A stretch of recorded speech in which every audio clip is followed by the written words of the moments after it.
تو بلال مسجد نبوی کا مؤذن بنا۔ ظہر کی نماز 12 ربیع الاول 7 جون 633 عیسوی 11 ہجری، اللہ کے نبی دنیا سے رخصت ہو چکے ہیں، اور ظہر کی نماز کے لیے بلال چھت پہ چڑھے۔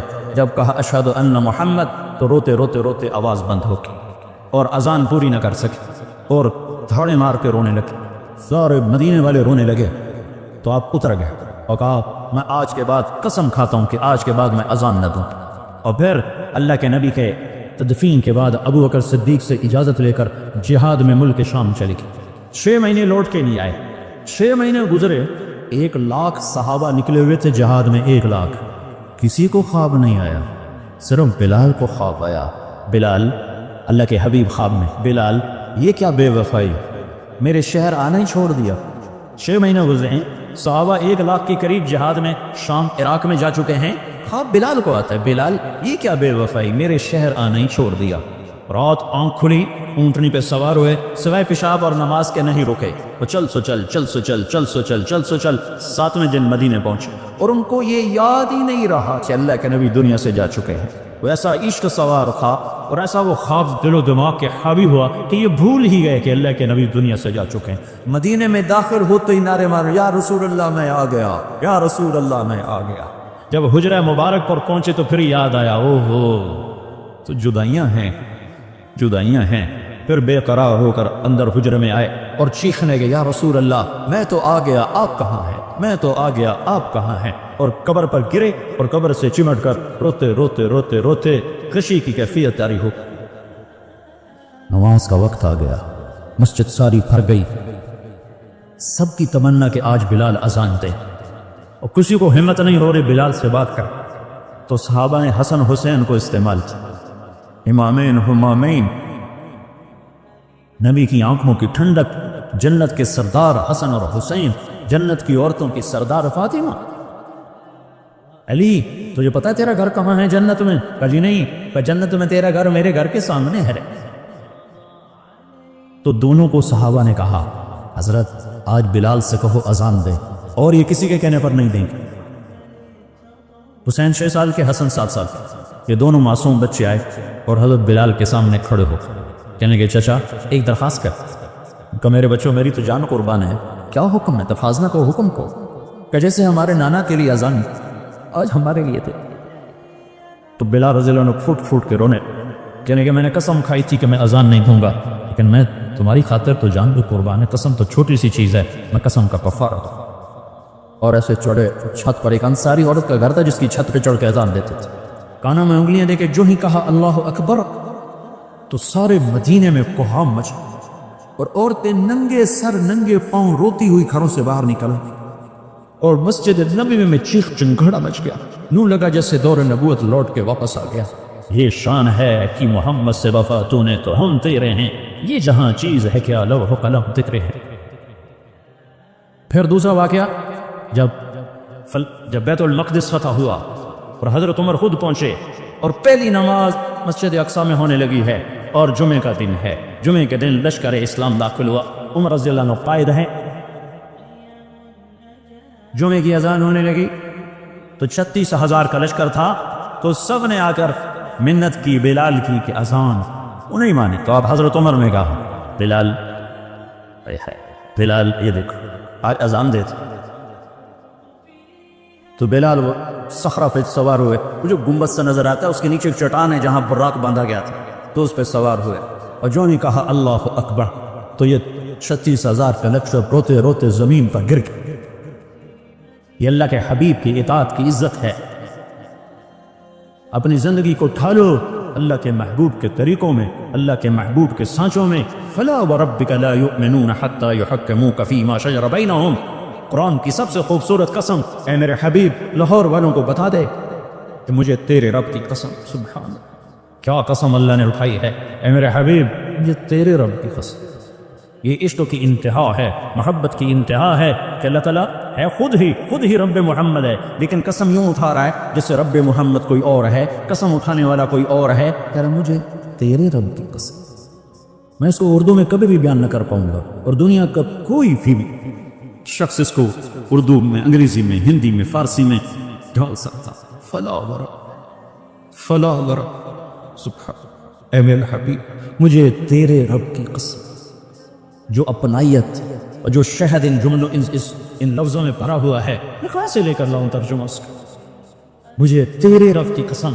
علامہ اقبال میڈیکل کالج کے نوجوان بچے بچیوں کو بتا دے کہ تیرے غلام بنے گے تو میں ان کا ہوں، ورنہ میں کسی اللہ کو اپناؤ، غلامی مصطفیٰ کے ساتھ، غلامی رسول کے ساتھ، غلام محمد بن کے چلو، غلام رسول بن کے چلو، غلام نبی بن کے چلو، اللہ کے حبیب کے طریقوں میں ڈھل کے چلو، سیکھ کے چلو۔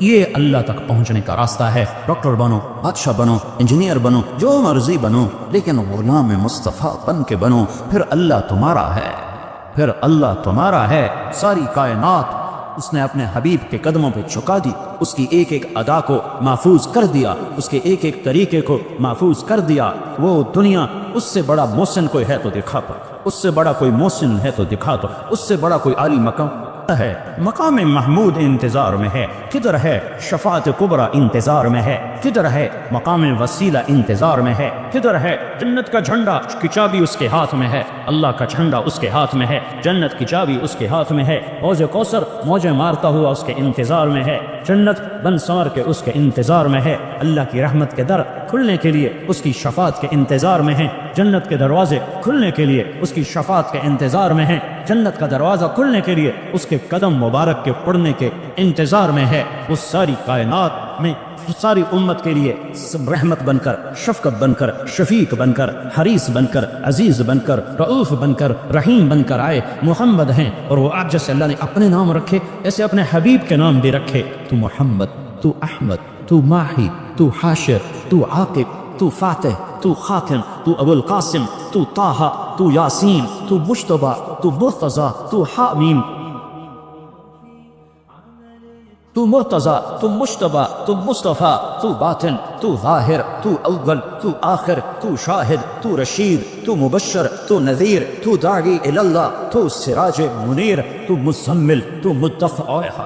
مزمل اور مدثر میں جو لاڈ ہے، اللہ کی قسم لاکھوں کتاب میں لکھ دو تو ایک لفظ کا مطلب ادا نہیں ہو سکتا۔ یا ایھا المزمل، یا ایھا المدثر، اوئے ہائے کیا محبت ہے۔ کبھی مزمل، کبھی مدثر، کبھی طٰہٰ، کبھی یاسین، کبھی مبشر، کبھی نذیر، کبھی داعی اللہ، کبھی سراج منیر، کبھی حامد، کبھی محمود، کبھی رشید، کبھی عاقب، کبھی فاتح، کبھی اجود، کبھی اکحل، کبھی احور، کبھی ابیر، کبھی اہدب، کبھی اعلم، کبھی انور، کبھی اشرف، کبھی اعز، کبھی اتم، کبھی اجل، کبھی اشرف، کبھی اجمل، کبھی احسن۔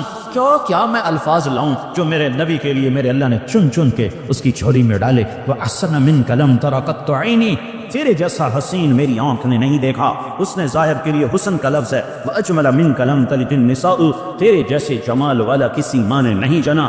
حسب نسب کی خوبصورتی کے لیے جمال ہے، شکل کی خوبصورتی کے لیے حسن ہے۔ تو میرے حسان نے کہا، میرے نبی کے شاعر نے کہا، تیرے جیسا حسین میری آنکھ نے نہیں دیکھا، تیرے جیسے حسب نسب والا کسی ماں نے نہیں جانا۔ تیرا نسب تو آدم تک تیرے رب نے محفوظ کر دیا۔ تو محمد بن عبداللہ بن عبد المطلب بن ہاشم بن عبد مناف بن قصی بن کلاب بن مرہ بن کعب بن لوی بن غالب بن فہر بن مالک بن نضر بن کنانہ بن خزیمہ بن مدرکہ بن الیاس بن مدر بن نزار بن معد بن عدنان بن اود بن حمیسہ بن سلامان بن عوس بن بوس بن قموال بن ابی بن عوام بن ناشد بن حزاء بن بلداس بن يدلاف بن طابخ بن جاحم بن ناحش بن ماخي بن عيفي بن عبقة بن عبيد بن الدعاء بن حمدان بن سنبر بن يثربي بن يحزن بن يلحن بن إرعضاء بن عيذي بن زيشان بن عيسر بن أفناد بن إيهام بن مقصر بن ناهث بن زارث بن سمي بن مزي بن عوط بن عرام بن قيدار بن إسماعيل بن إبراهيم بن ألدر بن ناهور بن سروج بن رعوب بن فائش بن عابر بن أرفخشاد بن سام بن نوح بن لامك بن متوشاله بن إدريس بن يرد بن ملهلئيل بن قينان بن آنوش بن شيس وبن آدم عليه الصلاة والسلام۔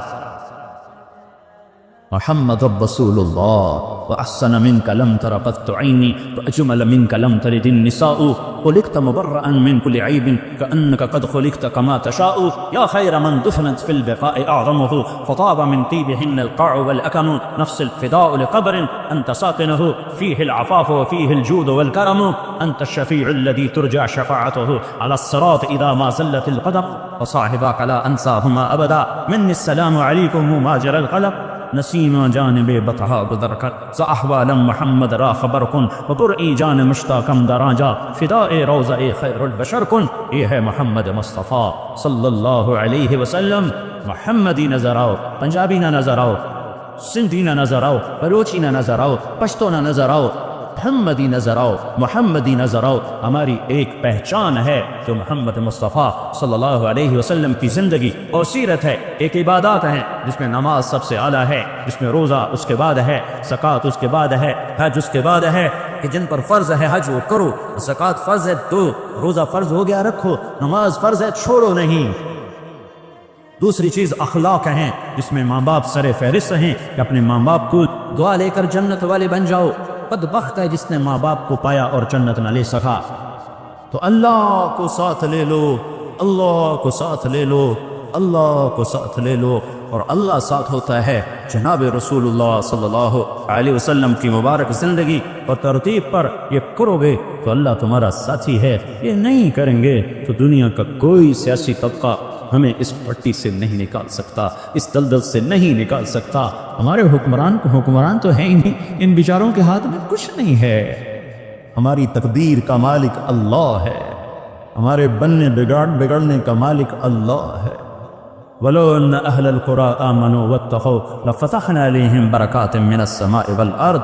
تم میری مان جاؤ، میں زمین آسمان کی برتوں کے دروازے کھول دوں.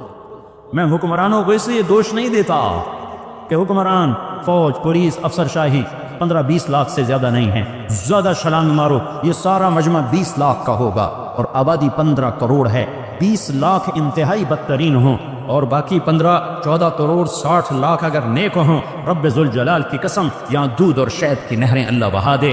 حکمران نہیں، طارق جمیل بگڑا ہوا ہے، تاجر بگڑا ہوا ہے، زمیندار بگڑا ہوا ہے، عورت بگڑی ہوئی ہے، مرد بگڑا ہوا ہے، جوان باغی ہے، بوڑھے باغی ہیں، غریب باغی ہیں، مالدار باغی ہیں. سارے ہم اس کشتی کے دبونے میں صرف ناخدا ملہ کا ہاتھ نہیں ہے، مسافروں کے ہاتھ میں بھی پھرمے ہیں اور اپنی کشتی میں چھید کر رہے ہیں. 50-15 کروڑ میں 2-4 کروڑ بھی برے ہوں تو کچھ نہیں ہوتا، باقی اگر صحیح ہوں نہیں. ہم سب نافرمان ہو چکے ہیں. ہمیں اللہ کو منانے کی ضرورت ہے اور اللہ کو منانا اتنا آسان ہے. میرا رب کہتا ہے میرے بندہ میری بندی چل گناہ کر لے حوصلے گناہ کے. کتنے کر؟ زمین بھر دے، اور کتنے کر؟ چاند تاروں کو بھر دے، اور کتنے کر؟ خلا کو بھر دے، اور کتنے کر؟ تہ بتہ چڑھ جا، اور کتنے کر؟ آسمان کی چھت کو اپنے گناہ لگا دے. مجھ سے کروڑوں اربوں سال کی عمر لے اور گناہ کے اسباب لے اور کرتا کرتا کرتا تہ بتہ آسمان کی چھت کو لگا دے. پھر ایک دفعہ، صرف ایک دفعہ کہہ یا اللہ معاف کر دے تو میں سارے ہی معاف کر دوں. میں منتیں نہیں کرواؤں گا، ماں منتیں کرواتی ہے، باپ منتیں کرواتا ہے. میں نہیں کروں تو کہے گا یا اللہ معاف کر، میں کہوں گا جاؤ معاف کر دیا. تو میرے عزیزو سب جوان بیٹھے ہو، آج توبہ کر کے اٹھو، تبلیغ میں وقت لگاؤ. تبلیغ اللہ رسول سے محبت کا بہت بڑا کام ہو رہا ہے. بڑے صدیوں کے بعد ایک کام ملا ہے جو فرقہ واریت سے پاک ہے، جو تعصب سے پاک ہے، جو طعن و تشنیع اور تنقید سے پاک ہے. اپنے رب سے صلح کرو، تبلیغ میں وقت لگاؤ. چاہے جب تمہیں چھٹیاں ہوں 4 مہینے لگاؤ، 40 دن لگاؤ، ہر مہینے 3 دن لگاؤ. لیکن ابھی یہ کئی ہزار نوجوان بیٹھے ہیں، سارے مرد عورت بچے بچیاں، آج توبہ کر کے اٹھو. یہ میرا سب سے مطالبہ ہے کہ آج تک اپنی مرضی کی گزاری، آج کے بعد اللہ کی مرضی کی گزاریں گے. تو نیت کرو کہ آج ہم نے توبہ کر کے اٹھنا. ٹھیک ہے؟ نیت کرتے ہو؟ سارے کہو یا اللہ میری توبہ، پھر کہو یا اللہ میری توبہ، پھر کہو یا اللہ میری توبہ. اگر یہ توبہ آپ سب نے بچے بچیوں مرد عورتوں نے کر لی ہے تو آپ کو مبارک ہو، آپ کے سب گناہ معاف ہو چکے ہیں. آپ سب ایسے بیٹھے ہو جسے ابھی ماں نے جنم دیا ہو. یہ الٹے ہاتھ کی فائل ختم، غائب، زیرو، اور آسمان تک روشنیاں اس مجلس کے فرشتے تمہیں دیکھ کر خوش ہو رہے، تمہارے لیے دعائیں کر رہے ہیں، یہ فضا، یہ ہوا تمہارے گوشے دے رہی ہے، یہ ٹینٹ تک تمہیں دیکھ کے خوش ہو رہا ہے کہ ان میں بھی اللہ نے جام رکھی ہے۔ اور اللہ آسمانوں پہ تم سب مرد عورتوں کے نام لے کر فلاں فلاں کی بیٹی، فلاں فلاں کا بیٹا، اس نے توبہ کی، میں نے معاف کیا، میں نے معاف کیا، توبہ پر معافی کے اعلان ہو رہے ہیں۔ جب کبھی دوبارہ ٹوٹ جائے تو پھر کر لینا، اللہ پھر معاف کر دے۔ تو نیت کرتے ہو نا سارے وہ نیت کرتے ہو نا؟ ہاں، اگر کسی سے لڑے ہو صلح کر لو، کسی کا حق مارا ہے حق دے دو، کسی پر زیادتی کی ہے معافی مانگ لو، کسی کا دبایا ہوا ہے تو سامنے ہاتھ چھوڑ دو، نمازوں میں غفلت ہے شروع کر دو، ماں باپ سے کھٹ بٹ ہے پاؤں میں پڑ جاؤ، میاں بیوی میں جھگڑا ہے صلح کر دو۔ عجب بات ہے جب میاں بیوی لڑ کے آپس میں صلح کریں ان کے پچھلے سارے گناہ معاف ہو جاتے، اللہ کو یہ صلح اتنی پسند۔ تو سارے بھائی نیت کرتے ہو، ساری مستورات بھی مرد بھی نیت کرتے ہو نا؟ کیوں ہماری دعائیں اٹکی ہوئی ہیں؟ ہم باغی لوگ ہیں، ہم باغی مسلمان ہیں۔ شام پہ پہلا اٹیک ہوا، عمرو بن عاص رضی اللہ تعالیٰ عنہ، 8000 کا لشکر، ان کو روم کو خبر ہو گئی تھی تو انہوں نے 1,00,000 کا لشکر بھیج دیا تھا۔ جرجیس اس کا سالار تھا، رومن بادشاہ کا بھائی، تو 8000 1,00,000 ان کو گھیرے میں لے لیے۔ تو حضرت واصلہ رضی اللہ تعالیٰ عنہ اس جنگ میں شریک ہیں، وہ کہتے ہیں کہ ہمیں یقین ہو گیا آج ہماری قبریں یہاں بنی، اور عرب کی عادت تھی جنگ میں شعر پڑھتے تھے ابھارنے کے لیے، لیکن حضرت واصلہ فرماتے ہیں اس دن ہمیں شعر بھول گئے، ہماری زبان پہ ایک لفظ تھا، یا رب محمد انصر امت محمد، اے رب محمد امت محمد کی مدد فرما۔ کہ یہ ہماری زبان پر تھا، تلوار ہاتھ سے چل رہی تھی، زبان اللہ کو پکار رہی تھی۔ حضرت عبداللہ بن عمر، حضرت عمر کے بیٹے بھی اس جنگ میں شریک ہیں، فرماتے ہیں جب سورج ڈھلا تو ہم بار بار آسمان کو دیکھ رہے تھے، میں نے جب اوپر نگاہ دوڑائی تو میں نے دیکھا انفرجت فی السماء فرجۃ، آسمان کا دروازہ کھل گیا، وخرجت منہا خیول شہب، اور اس سے شہابی رنگ کے گھوڑے اور ان کے اوپر سوار، ان کے سروں پہ سفید پگڑیاں، اور سب سے آگے ایک سوار تھا جس کے ہاتھ میں لمبا نیزہ تھا، وہ وہاں سے پکار رہا تھا، ابشروا یا امت محمد، اے امت محمد تمہیں بشارت، قد اتاکم اللہ بالنصر، اللہ تمہاری مدد کو آ گیا، یا ابا سفیان جیتکم بکرامت الدنیا والآخرہ، ابو سفیان دنیا اور آخرت کی عزت چاہیے تو میرے پیچھے چلنا پڑے گا، اس کے علاوہ کوئی راستہ نہیں ہے، کوئی راستہ نہیں ہے، کوئی راستہ نہیں۔ ایک ہی طریقہ باقی ہے، ایک ہی راستہ باقی ہے، وہ ہے محمد الرسول اللہ۔ لا یؤمنون حتی یحکموک فیما شجر بینہم، اپنے ہر معاملے میں جب میرے نبی آپ کو فالو کریں گے تو میں ان کا بن جاؤں گا، یہ میرے بن جائیں گے، یہ مانگیں گے میں دوں گا، یہ سوال کریں گے میں پورا کروں گا، یہ مدد مانگیں گے میں مدد کروں گا۔ کیوں ہماری دعائیں اٹکی ہوئی ہیں؟ کہ ہم باغی لوگ ہیں، ہم باغی مسلمان ہیں، ہم باغی مسلمان ہیں۔ شام پہ پہلا اٹیک ہوا، عمرو بن عاص رضی اللہ تعالیٰ عنہ، 8000 کا لشکر، ان کو روم کو خبر ہو گئی تھی تو انہوں نے 1,00,000 کا لشکر بھیج دیا تھا۔ جرجیس اس کا سالار تھا، رومن بادشاہ کا بھائی، تو 8000 1,00,000 ان کو گھیرے میں لے لیے۔ تو حضرت واصلہ رضی اللہ تعالیٰ عنہ اس جنگ میں شریک ہیں، وہ کہتے ہیں کہ ہمیں یقین ہو گیا آج ہماری قبریں یہاں بنی، اور عرب کی عادت تھی جنگ میں شعر پڑھتے تھے ابھارنے کے لیے، لیکن حضرت واصلہ فرماتے ہیں اس دن ہمیں شعر بھول گئے، ہماری زبان پہ ایک لفظ تھا، یا رب محمد انصر امت محمد، اے رب محمد امت محمد کی مدد فرما۔ کہ یہ ہماری زبان پر تھا، تلوار ہاتھ سے چل رہی تھی، زبان اللہ کو پکار رہی تھی۔ حضرت عبداللہ بن عمر، حضرت عمر کے بیٹے بھی اس جنگ میں شریک ہیں، فرماتے ہیں جب سورج ڈھلا تو ہم بار بار آسمان کو دیکھ رہے تھے، میں نے جب اوپر نگاہ دوڑائی تو میں نے دیکھا انفرجت فی السماء فرجۃ، آسمان کا دروازہ کھل گیا، وخرجت منہا خیول شہب، اور اس سے شہابی رنگ کے گھوڑے اور ان کے اوپر سوار، ان کے سروں پہ سفید پگڑیاں، اور سب سے آگے ایک سوار تھا جس کے ہاتھ میں لمبا نیزہ تھا، وہ وہاں سے پکار رہا تھا، ابشروا یا امت محمد، اے امت محمد تمہیں بشارت، قد اتاکم اللہ بالنصر، اللہ تمہاری مدد کو آ گیا۔ فرماتے ہیں وہ ایسے آئے اور ہمارے اندر غائب ہو گئے، اور آدھے گھنٹے بعد 1,00,000 کا لشکر دوڑ رہا تھا 8000 کے سامنے۔ کبھی ہم بھی تم میں بھی چاہا تھی کبھی ہم بھی تم میں بھی راحت تھی، کبھی ہم بھی تم بھی تھے آشنا، تمہیں یاد ہو کہ نہ یاد ہو۔ میرے نبی کی زندگی مکمل نمونہ ہے، مکمل، اس کو فالو کرنا ہے۔ پھر بلڈر بنو، زمیندار بنو، پھر ڈاکٹر بنو، پھر تاجر بنو، سائنسدان بنو، عورت ہے مرد ہے جو بھی ہے، کامیابی اس کے ماتھے کا جھومر بن جائے گا کہ وہاں ایک ہی سکہ چلتا ہے، وہ محمد رسول اللہ۔ تو بھائیو، مجھے یہی مختصر بات کرنی تھی کہ اس دنیا کے پیچھے ان دو ہستیوں کو پیچھے نہ کرو، ان کو ناراض نہ کرو۔ یزید نے اہل بیت کا خون کیا، اور اتنا بڑا واقعہ ہے کربلا کہ دنیا کی تاریخ میں نہ پہلے کبھی ہوا نہ بعد میں کہ رسول کی نسل کے 18 نوجوان ذبح کر دیے جائیں۔ یزید 90 لاکھ مربع میل پہ حکومت، 90 لاکھ مربع میل، 42 سال کی عمر میں مر گیا۔ اس کا بیٹا معاویہ بن یزید رحمۃ اللہ علیہ 22 سال کی عمر میں تخت پر بیٹھا۔ باپ نے 3 بر اعظم میں حکومت پھیلائی ہوئی ہے، دادا نے پھیلائی تھی، باپ نے اس کو بڑھایا۔ یزید کے زمانے میں بھی فتوحات ہوئی۔ اب یہ 3 بر اعظم پر اس نوجوان کی حکومت ہے۔ یہ بلڈر نہیں ہے، یہ بادشاہ آج کل کے صدر وزیر نہیں ہیں، 2 ٹکے کی ان کی قیمت کوئی نہیں ہے، مطلق بادشاہ ہے۔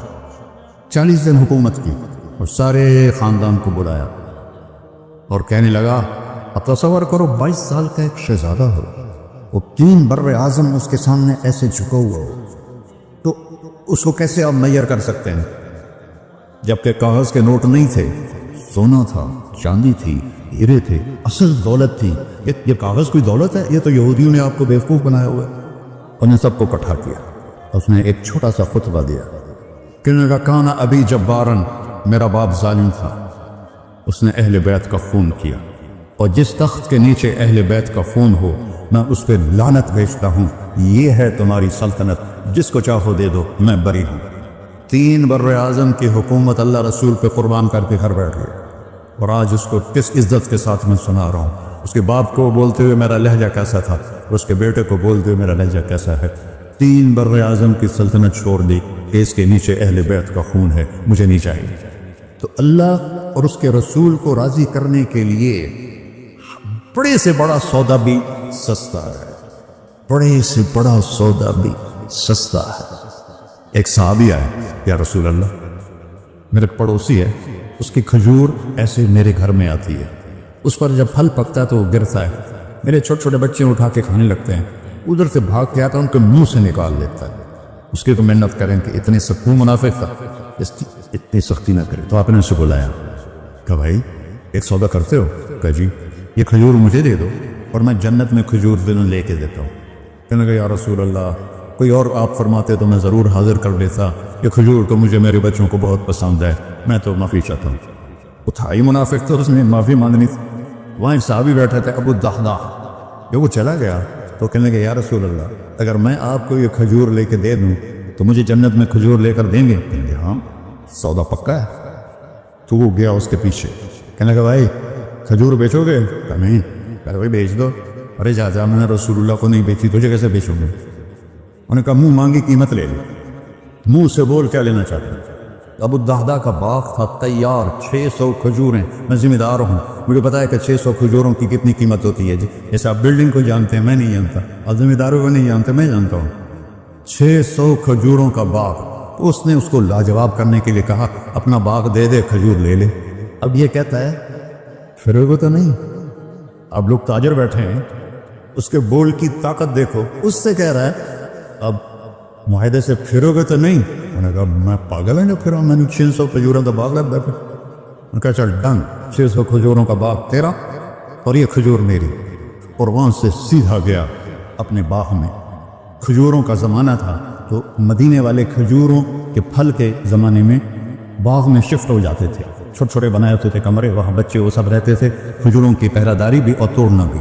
تو وہ ہائے قربان جاؤں نبی کے صحابہ تھا، وہ باغ میں اندر نہیں گئے، باہر کھڑے ہو کہ کہیں نیت نہ بدل جائے، اتنا بڑا باغ دیتے ہوئے باہر سے پکارا ام الدحداح بیگم، کجی کا باہر آ جاؤ، بچوں کو بھی لے کے آ جاؤ۔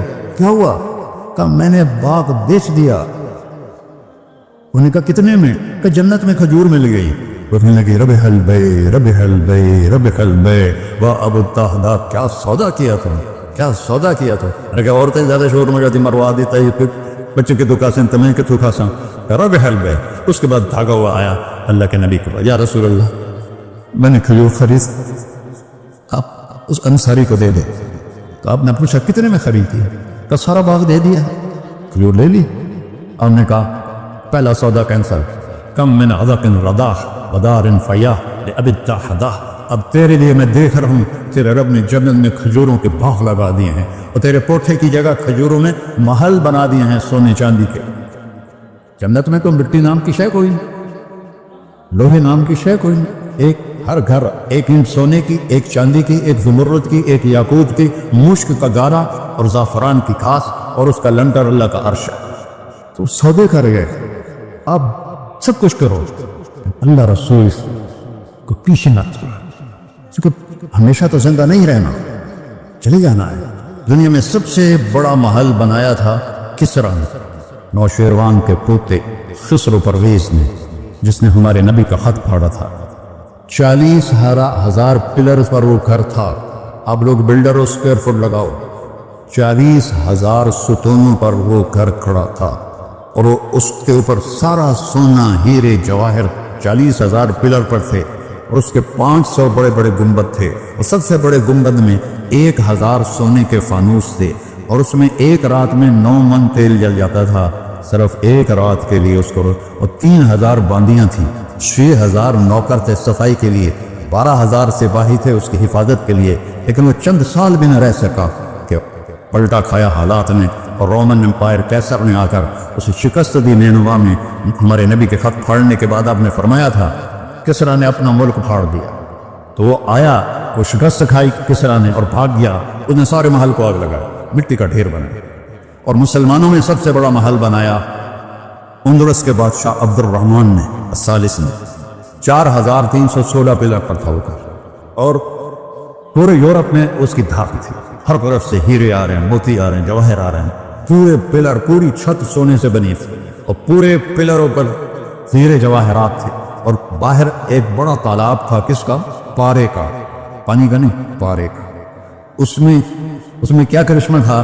اس کو اس اینگل سے انجینئرز نے بنایا تھا کہ سورج کی شعائیں جب پارے پر پڑتی تھیں تو پارا تو ہلتا ہے، کھڑا نہیں رہتا، تو شعائیں ایسے ایسے ڈانس کرتے کرتے کرتے محل پہ پڑتی تھیں، تو لگتا تھا پورا محل رقص کر رہا. میں وہاں گیا تو ایک کوٹھے کے سوا وہاں کچھ بھی نہیں تھا، وہ بھی کوٹھے کی چھت نیچے گری ہوئی تھی. تو آپ لوگوں کو دیکھو، ہمارے نبی پہ قربان جائے، انہوں نے ہمیں کیسی پیاری زندگی دی. وضو سے پہلے ایک دعا سکھائی ہمارے نبی نے، ہم 5 دفعہ تو کم از کم کرتے ہیں وہ، کہ اللہم اغفر لی ذنبی ووسع لی فی داری وبارک لی فی رزقی. دنیا بھی جوڑ دی، آخرت بھی. یار میرے گناہ معاف فرما، مجھے بڑا گھر دے، مجھے کھلا گھر دے، مجھے کھلا گھر دے، اور میرے رزق میں برکت دے.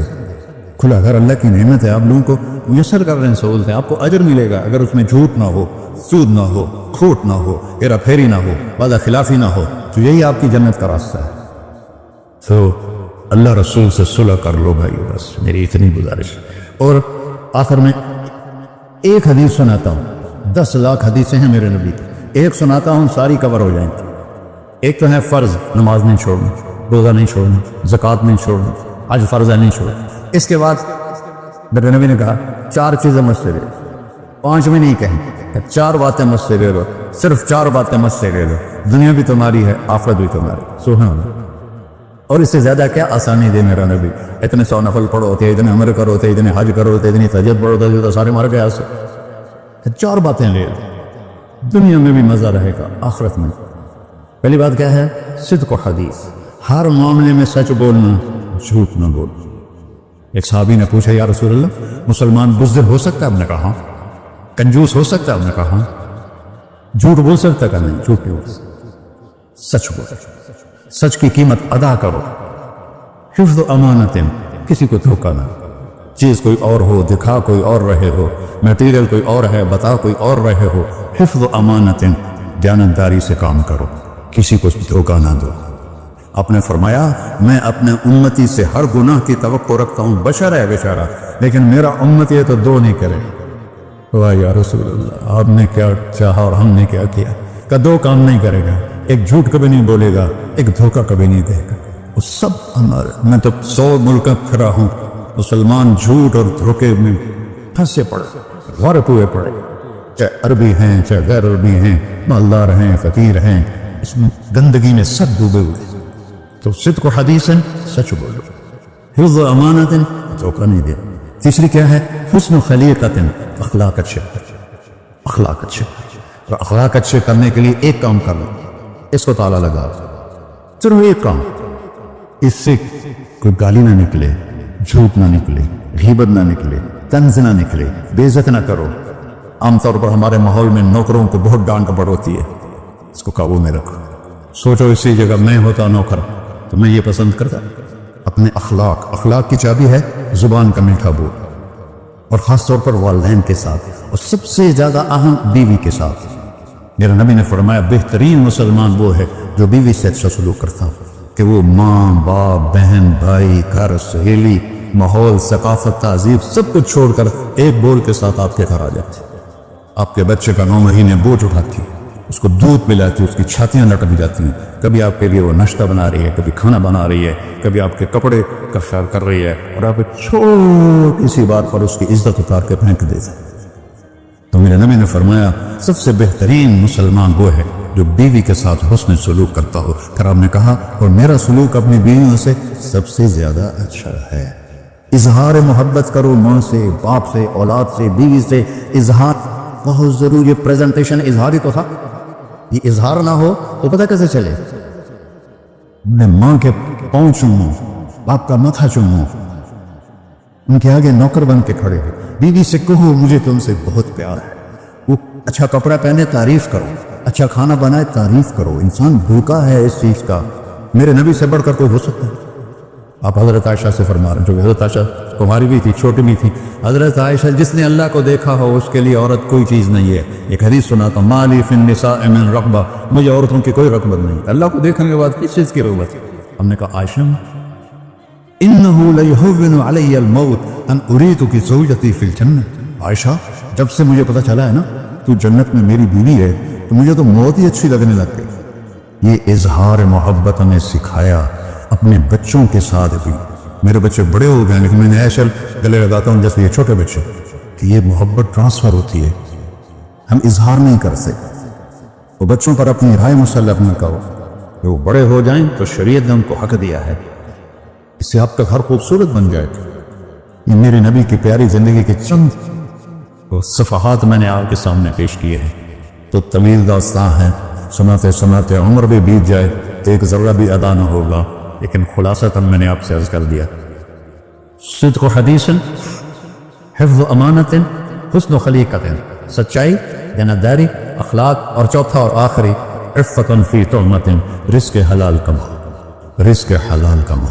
من امسا قانا بعمل یدہ امسا مغفورا لہ، مسلم شریف کی حدیث ہے، جو صبح سے شام تک اپنے دنیا کے کاموں میں حلال اور رزق کی تلاش میں تھک کے گھر جاتا ہے، اس کے اس دن کے سارے گناہ معاف ہو جاتے ہیں۔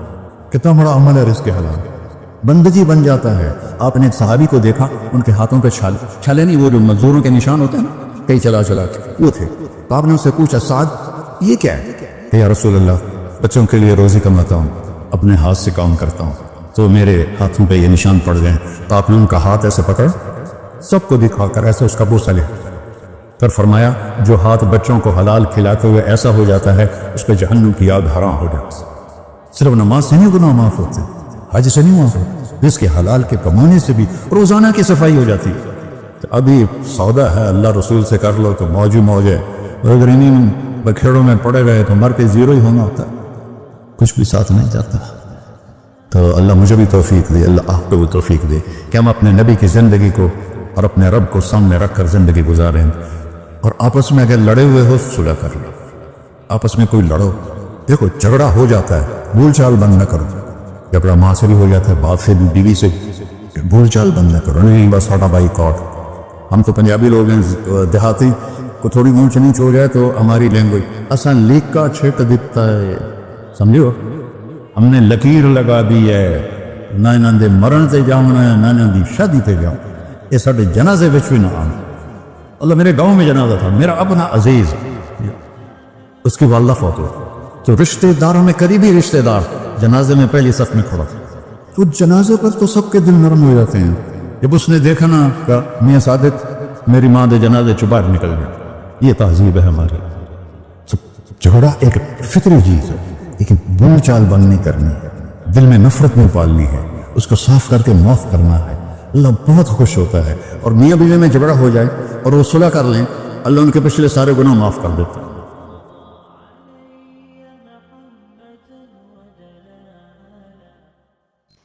اللهم صل على سيدنا ومولانا محمد وعلى سيدنا علي وسيدتنا فاطمة وسيدتنا زينب وسيدنا حسن وسيدنا حسين اللهم صل على سيدنا ومولانا